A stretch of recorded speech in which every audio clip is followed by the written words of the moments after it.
Dear students, it's a grammar class. 10th class കഴിഞ്ഞ ഭാഗം നമ്മൾ പഠിച്ചത് ഇഫ് ക്ലോസ് ആണ്. ഹാഫ് ഇയർലി പരീക്ഷ ബേസ്ഡ് ആയിട്ട് പഠിക്കേണ്ട ഭാഗങ്ങൾ. അതിൽ if close, that is condition close നമ്മൾ റെഫർ ചെയ്തു. ടെസ്റ്റിലെ എക്സാമ്പിൾസ് എടുത്ത് നോക്കുക, അത് ഒരു വട്ടം കൂടി ചെയ്യുക. ഇപ്പോഴിതാ അതേ ഭാഗത്ത് നിന്ന് നമുക്ക് മറ്റൊരു ചോദ്യം. That is as soon as and no sooner than. രണ്ട് പ്രധാനപ്പെട്ട പ്രയോഗങ്ങളാണ് ആസ് സൂൺ ആസും നോ സൂണറും. ഇതിൻ്റെ പ്രത്യേകത, ഇറ്റ്സ് എ ലാംഗ്വേജ് ഡിവൈസ്. ഇതൊരു ഭാഷാസൂത്രമാണ്. ആസ് സൂൺ ആസ് എത്ര പെട്ടെന്ന് ആണോ അത്രയും പെട്ടെന്ന്, എത്ര പെട്ടെന്ന് സംഭവിക്കാമോ അത്രയും പെട്ടെന്ന് സംഭവിച്ചു. അങ്ങനെ രണ്ട് കാര്യങ്ങൾ ഒന്നിന് പിറകെ ഒന്നായി സംഭവിക്കുന്ന കാര്യങ്ങൾ. ഒരു കാര്യം പൂർണ്ണമാക്കാൻ ചിലപ്പോൾ ഇട കൊടുക്കാതെ മറ്റൊരു കാര്യം സംഭവിക്കുക. ഫോർ എക്സാമ്പിൾ, ഒരു വണ്ടി വന്ന് നിൽക്കുന്നു,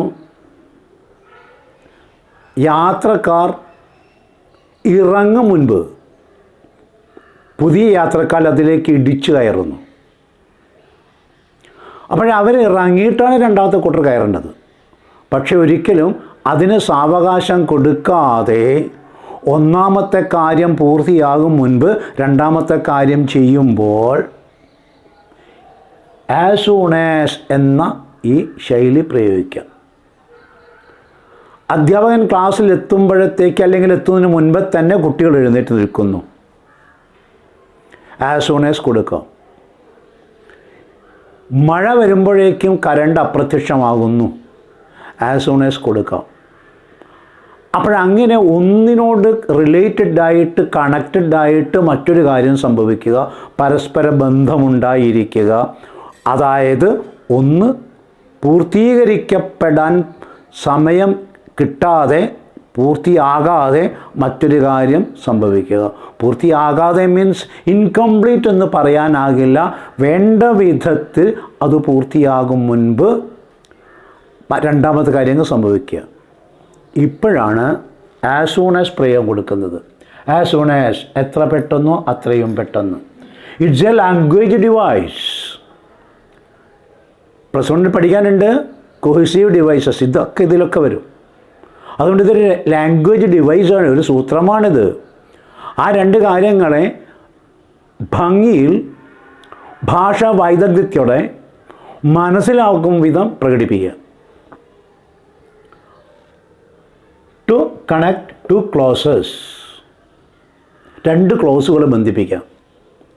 ഇറ്റ് ഡിനോട്ട്സ് ദ ടൈം, അത് സമയത്തെയാണ് സൂചിപ്പിക്കുക. അതാണ് പെട്ടെന്ന്. പെട്ടെന്നുള്ള വാക്ക് തന്നെ, സൂൺ എന്ന വാക്ക് തന്നെ ഗ്രാമറിൽ അങ്ങനെയൊരു ഭാഗമുണ്ട്. വാക്ക് സൂചിപ്പിക്കുക എന്താണെന്ന്. ആസ് സൂൺ ആസ് എന്ന് പറയുമ്പോൾ സൂൺ പെട്ടെന്ന്, അത് സമയമാണല്ലോ, പ്രവൃത്തിക്ക് എടുക്കുന്ന സമയമാണല്ലോ, ആ സമയത്തിനെ കാണിക്കുന്നതാണല്ലോ. അതാണ് ആസ് സൂൺ ആസ്. അപ്പോൾ it's a time pointer also. A time pointer യൂസേജാണ്, സമയത്തെ സൂചിപ്പിക്കുന്ന യൂസേജാണ് ആസ് സൂൺ ആസ്. എത്ര വേഗത്തിലാണോ അത്രയും വേഗത്തിൽ, എത്ര പെട്ടെന്നാണോ അത്രയും പെട്ടെന്ന് എന്ന് കാണിക്കുന്നു. ഒരു എക്സാമ്പിൾ ഇതാ, പുസ്തകത്തിലെ എക്സാമ്പിളാണ്.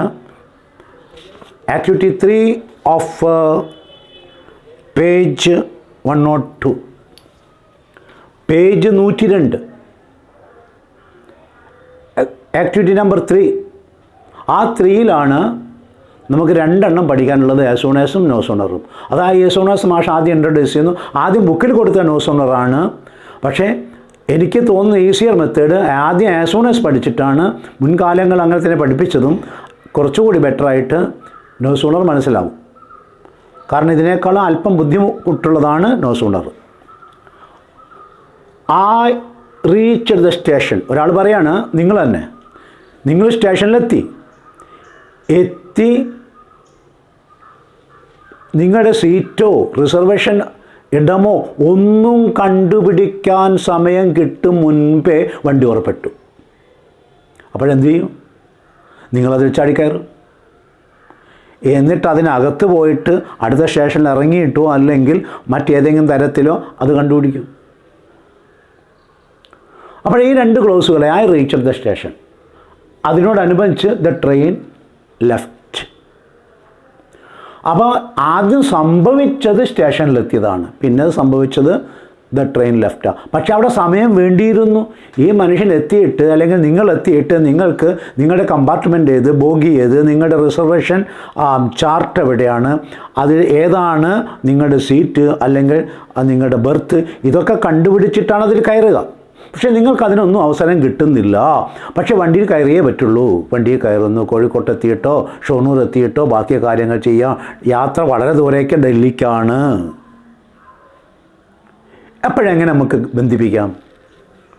I reach the station, full stop, I subject, reached verb, reached the station verb part predicate. അപ്പോൾ സബ്ജക്റ്റ് പാർട്ടുണ്ട്, predicate പാർട്ടുണ്ട്.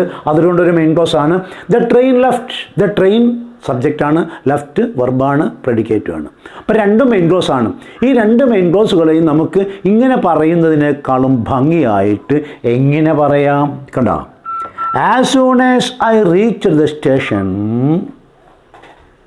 as soon as I reached the station, the train left. ഞാൻ സ്റ്റേഷനിൽ എത്തേണ്ട താമസം പെട്ടെന്ന് വണ്ടി പുറപ്പെട്ടു. അത്ര പെട്ടെന്ന്, ഞാൻ പ്രതീക്ഷിക്കുന്നതിനേക്കാളും ഏറെ പെട്ടെന്ന് ചെന്നു കയറിപ്പറ്റി. അപ്പോഴെന്താണ് രണ്ട് ക്ലോസ് പഠിച്ചു വെച്ചോളൂ, മനസ്സിൽ പഠിച്ചു വെച്ചോളൂ. ഒരു എക്സാമ്പിൾ മനസ്സിൽ പഠിച്ചു വെക്കുക. എന്താണ് പഠിച്ചത്? I reached the station. വളരെ സിമ്പിളാണ്. കണ്ടോ? ഞാൻ സ്റ്റേഷനിലെത്തി.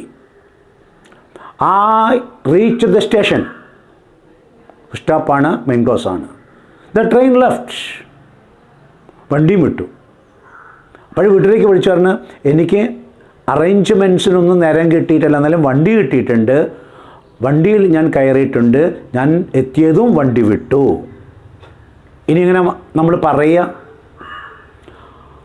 I reach the station and the train left എന്നൊക്കെ പറഞ്ഞാൽ ഭാഷയ്ക്ക് തന്നെ ഒരു ഭംഗി എന്നതിനപ്പുറത്തേക്ക് ആ ഭംഗിയാണത്. അപ്പോഴെങ്ങനെ പറയാം? As soon as I reach the station. അവിടെ ഫുൾ സ്റ്റോപ്പ് പോകുന്നതും കോമ കൊടുക്കുന്നതും നമ്മുടെ പോസിൽ, നമ്മുടെ ടോണിൽ കൊടുക്കണം. As soon as I reach the station. കണ്ടോ? ആ കർവിൽ, ആ വളവിലുണ്ട് ഫുൾ സ്റ്റോപ്പ് അല്ലാന്ന്. ഐ റീച്ച് ദ സ്റ്റേഷൻ ആ ടോണിലുണ്ട്, ആ ശബ്ദത്തിലുണ്ട്, ആ ധ്വനിയിലുണ്ട് പൂർണ്ണവിരാമമാണെന്ന്. അതിവിടെ പ്രയോഗിക്കണം. As soon as I reach the station the train left. ഞാൻ സ്റ്റേഷനിലെത്തി പറ്റുമ്പോഴത്തേക്കും വണ്ടി വിട്ടു. ഒരു പക്ഷേ കയറിയിട്ടുണ്ടാവില്ല, കയറിയിട്ടുണ്ടാവില്ല. ആ എത്തിയതും വണ്ടി വിട്ടതുമായ രണ്ട് കാര്യങ്ങളെയാണ് നമ്മളവിടെ ഇപ്രകാരത്തിൽ പറയുന്നത്. ദെൻ ആസ് സൂൺ ആസ് എന്ന പ്രയോഗം മാഷ് സൂചിപ്പിച്ചു. It's a time Poynting device, it's A language device. ഇതിന് ഇംഗ്ലീഷിൽ കൊഹിസീവ് ഡിവൈസ് എന്നാണ് വിളിക്കുക, ഭാഷാ സൂത്രമെന്ന്. അപ്പോൾ രണ്ട് കാര്യങ്ങളെ ഒന്നിന് പിറകിൽ മറ്റൊന്നായി സംഭവിക്കുന്ന രണ്ട് കാര്യങ്ങളെ, തൊട്ട് സംഭവിക്കുന്ന രണ്ട് കാര്യങ്ങളെ കുറേ സമയത്തിന് ശേഷമോ കുറേ കാലത്തിന് ശേഷമോ അല്ല, ഒന്നിന് പുറകെ ഒന്നായി സംഭവിക്കുന്ന കാര്യങ്ങൾ. ഒരു പ്രവൃത്തി ചിലപ്പോൾ അതിൻ്റെ ഫലമായിരിക്കാം, അല്ലെങ്കിൽ ഒരു പ്രവൃത്തി അതിൻ്റെ അനുബന്ധ കാരണമായിരിക്കാം, കാര്യമായിരിക്കാം, ഇങ്ങനെ സംഭവിക്കുന്നവ. അപ്പം മാഷിപ്പോഴൊന്ന് പഠിപ്പിച്ചു. നമ്മുടെ ടെസ്റ്റിലെ വരിയാണ് നമ്മൾ നോക്കിയത്. അതാണ് ഈ എഴുതിയത്. The train reach the station or arrived the station. വണ്ടി സ്റ്റേഷനിലെത്തി. യാത്രക്കാരൊക്കെ തള്ളിക്കയറി. അത് നമ്മൾ ഇങ്ങനെ പറയാം, as soon as the train reached the passengers rushed in. Example നമ്മൾ പഠിച്ചു, ഐ റീച്ച്ഡ് ദ സ്റ്റേഷൻ, ഞാൻ സ്റ്റേഷനിലെത്തി, ദ ട്രെയിൻ ലെഫ്റ്റ്. അപ്പോൾ ഇങ്ങനെ പറയുന്നു, as soon as I reached the station the train left. 2 example കൂടുതൽ. She completed the course. നിങ്ങളുടെ ചേച്ചിയാണെന്ന് കരുതുക. She completed the course. ഒരേ പേഴ്സൺ ആണ്, മറ്റത് ട്രെയിന് വേറെ പാസഞ്ചർ വേറെ, ട്രെയിന് വേറെ അല്ലെങ്കിൽ സ്റ്റേഷൻ വേറെ പാസഞ്ചർ വേറെ. പക്ഷെ ഇതങ്ങനെയല്ല, ഒരേ ആൾ. She completed the course. അവൾ പഠിച്ച നല്ലൊരു കോഴ്സ്, ഏതൊരു കോഴ്സ്, ഒരു അഗ്രികൾച്ചറൽ കോഴ്സ്. ആ കോഴ്സ് കഴിഞ്ഞു വളരെ പെട്ടെന്ന്. അത് ക്യാമ്പസ് ഇൻ്റർവ്യൂ വെച്ച് അതിൽ വിജയിച്ച് ആ കുട്ടിക്ക് ജോലിയും കിട്ടി. പഠനം കഴിഞ്ഞ് ഒരു ഗ്യാപ്പ് ഇല്ലാതെ വെറുതെ ഇരിക്കാതെ നേരെ ജോലിയിലേക്ക് പ്രവേശിച്ചു. അതെങ്ങനെ പറയാൻ നോക്ക്. She completed the course, she got the job. രണ്ടൊരു സബ്ജക്റ്റാണ്.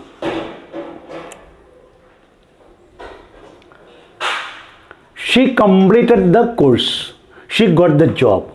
As soon as she completed the course, she got the job. അവൾ കോഴ്സ് കംപ്ലീറ്റ് ചെയ്യേണ്ട താമസം മാത്രം, പെട്ടെന്ന് ജോലി കിട്ടി. എത്ര പെട്ടെന്ന് ജോലി കിട്ടാമോ അത്രയും പെട്ടെന്ന് ജോലി കിട്ടി. അതാണ് as soon as she completed the course, she got the job. വാചകം എന്തായിരുന്നു? She completed the course, she got the job. രണ്ടും സബ്ജക്റ്റ് ഒന്നാണ്, പക്ഷേ ഇവിടെ ആവർത്തിച്ചു. കണ്ടോ? As soon as she completed the course, got the job എന്നല്ല പറയേണ്ടത്, ഷീ ഗോട്ട് ദി ജോബ്. അങ്ങനെ തന്നെ പറയണം, എന്നാലേ ക്ലാരിറ്റി കിട്ടുള്ളൂ. അടുത്ത എക്സാമ്പിൾ, ദ ടീച്ചർ റീച്ച്ഡ്. കുട്ടികളൊക്കെ കാത്തിരിക്കുകയാണ്, ടീച്ചർ എത്തി. The teacher reached. സ്വാഭാവികമായിട്ട് എന്ത് ചെയ്യും? The students stood up. ചെറിയ ക്ലാസ്സാണ് പറഞ്ഞത്. വലിയ ക്ലാസ്സിലും കുട്ടികൾ എഴുന്നേറ്റ് വെക്കും. പക്ഷേ ചെറിയ ക്ലാസ്സിൽ കുട്ടികൾ ടീച്ചർ വരാൻ വേണ്ടി ഇങ്ങനെ കാത്തു നിൽക്കുക. കണ്ട ഉടനെ തന്നെ കുട്ടികൾ എഴുന്നേറ്റ് വെക്കും, ടീച്ചർ കടന്നു വരുമ്പോഴത്തേക്ക് തന്നെ. അപ്പോൾ നമ്മൾ പറയുന്നു, as soon as the teacher reached the students stood up.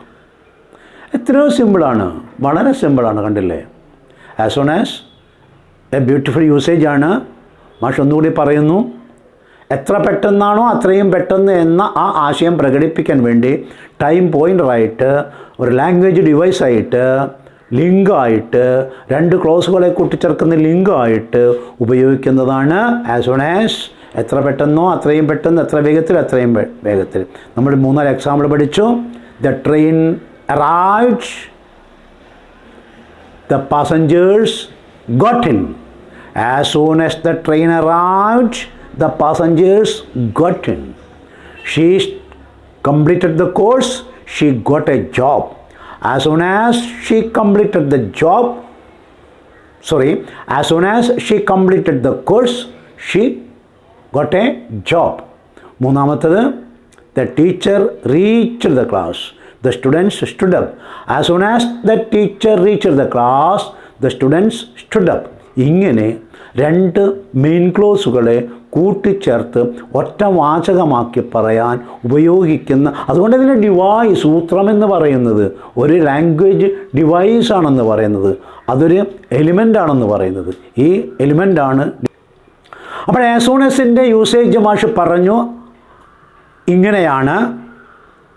2 main ക്ലോസുകളെ കാര്യകാരണ സഹിതമോ അനുബന്ധമായിട്ടോ യോജിപ്പിക്കേണ്ടി വരും.